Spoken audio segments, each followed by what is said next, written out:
Brio Audio presents an unabridged recording of Destined to Witness by Hans J. Massaquoi, narrated by Peter J. Fernandez. This work is copyrighted 1999 by Hans J. Massaquoi. This recording is copyrighted 2001 by Recorded Books, producer and publisher of Brio Audio. Like many young German boys during World War II, Hans J. Massaquoi fell under the spell of the Führer, Adolf Hitler.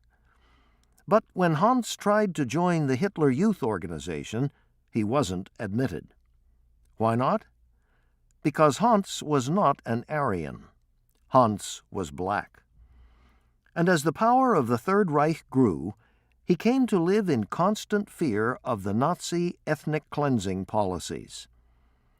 Hans had to develop his own instincts to survive a country consumed by arrogance and hatred, a country openly committed to the destruction of everyone it considered non-Aryan.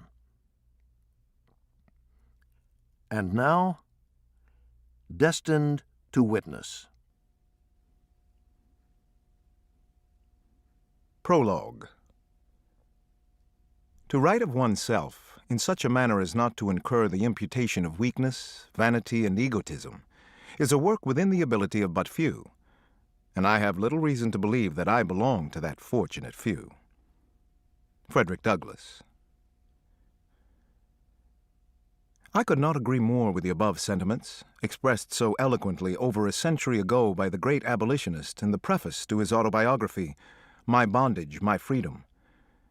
If, like Mr. Douglass, I nonetheless decided to risk being thought of as weak, vain, and egocentric by making public the story of my life, it was mainly because of the persistent urging of persons whose literary judgment I felt was above reproach, such as my longtime friends Alex Haley, the author of Roots, Ralph Giordano of Cologne, Germany, author of Die Bertinis, and my former employer and mentor, ebony publisher John H. Johnson.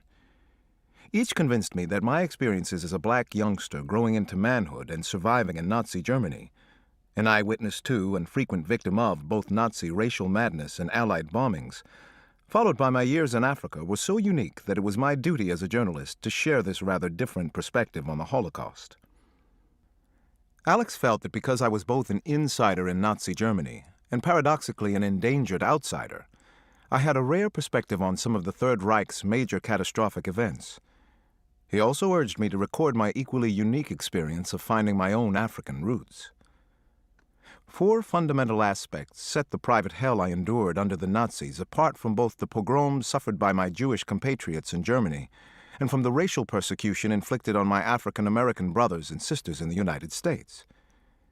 As a black person in white Nazi Germany, I was highly visible and thus could neither run nor hide, to paraphrase my childhood idol, Joe Louis. Unlike African Americans, I did not have the benefit of inherited survival techniques created and perfected by countless ancestors and passed down from generation to generation of oppressed people. Instead, I was forced to traverse a minefield of potential disasters and to develop my own instincts to tell me how best to survive physically and psychologically in a country consumed by racial arrogance and racial hatred and openly committed to the destruction of all non-Aryans. Nazi racists, unlike their white American counterparts, did not commit their atrocities anonymously, disguised in white sheets and under the protection of night.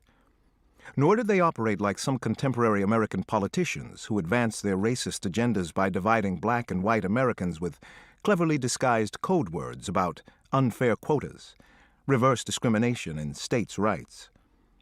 Racists in Nazi Germany did their dirty work openly and brazenly, with the full protection, cooperation, and encouragement of the government, which had declared the pollution of Aryan blood with inferior non-Aryan blood the nation's cardinal sin. For all practical purposes, except for the courageous and unflagging support I received from my German mother, who taught me to believe in myself by believing in me and my potential, I faced the constant threat that Nazi ethnic cleansing policies posed to my safety alone. I faced this threat without the sense of security and feeling of belonging that humans derive from being members of a group, even an embattled one. Because of the absence of black females and the government-imposed taboo of race mixing, I had no legal social outlet when I reached puberty. Unlike the thousands of Africans and so-called brown babies, children of black GI fathers and German mothers who reside in the Federal Republic of Germany today, there simply was no black population to speak of in Germany during the Hitler years, certainly none that I encountered.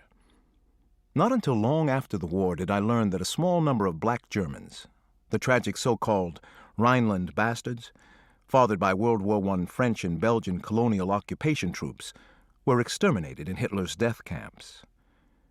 Because Germans of my generation were expected to be fair-skinned and of Aryan stock, it became my lot in life to explain ad nauseum why someone who had a brown complexion and black kinky hair spoke accent-free German and claimed Germany as his place of birth.